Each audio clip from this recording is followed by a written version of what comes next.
how powerful is Starkiller exactly? Some fans cite him among the most impressive Force users in all of Star Wars, and others as a rampant, unrefined failed apprentice. So which is it? Welcome to Star Wars Explained, where in today's topic we will attempt to answer that very question. Of course, over this video, I will not be able to discuss all of Starkiller's powers and feats, but I will touch on some of the big ones. I want to point out that I have grouped both Galen Marek from the first Force Unleashed game and novel, and Starkiller from the second Force Unleashed game and novel together, as they are genetically identical and their powers are on par with one another. First, we should start from the beginning. The first we encounter Starkiller or Galen was on Kashyyyk, where his father was slain by the hand of Darth Vader. What is fascinating here is before Vader killed Galen's father, he asked him where his master was, as he sensed someone far more powerful than the Jedi nearby. Of course, we know following the death of Galen's father, Vader and the rest of us discovered it was actually Galen Vader was initially sensing. Based off of this, even an untrained or minimally trained Galen was shown to have the connection to the Force of at least the typical Jedi Master, particularly in the light side. Not to say that he was as powerful as them at that moment, just that he held a particularly strong connection to the Force. Following these events is probably the biggest thing that has contributed to Starkiller's powers, his years and years of training under Darth Vader. Starkiller took this time to attempt to harness all of his inherent power and become as capable as he could be, and although Vader was not there all the time to personally train him,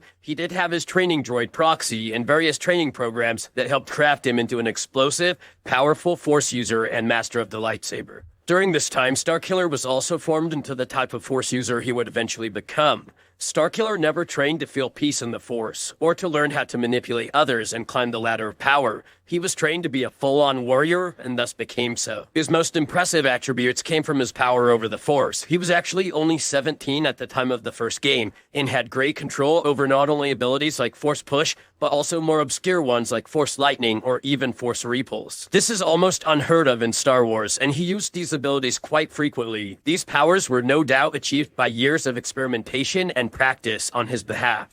As a lightsaber duelist, Galen was skilled, but also not the greatest in the universe. I fully believe that without the use of the Force, duelists like Vader would probably be able to eventually take him out. This leads me into my next feat by Galen, that he has not only fought Darth Vader, but defeated him. This is extremely impressive, and to even contend with Vader is something only few have achieved. This being said, there are a few things that contributed to his victory. For one, he was faster than Vader, like, much faster, and this is something Vader can normally stave off, but it definitely had an effect on the overall fight. There is also a key moment in Galen's first fight with Vader that I think gave him a huge advantage. This occurred when Vader was hit with a reactor that was flung at him, and it appeared to damage the Sith quite a bit. Vader also has a pretty significant weakness to Force Lightning, especially at the time of the first game and book, but he eventually took greater precautions for withstanding the ability, in large part due to Starkiller's prowess with it. This is something that definitely showed through in his duel with the Starkiller clone. Starkiller was absolutely stunning in his final duel with Vader, and I don't want to take anything away from him or this fight. I do want to say, however, that I do not believe he would be capable of defeating Vader every single time. As I stated earlier, it is highly commendable, but also very circumstantial, as are a ton of other lightsaber duels. Despite this, Starkiller is in fact a great duelist and Force user, capable of overpowering and killing even Council-level Jedi with his dueling skills alone, but the Force is where he truly shines bright.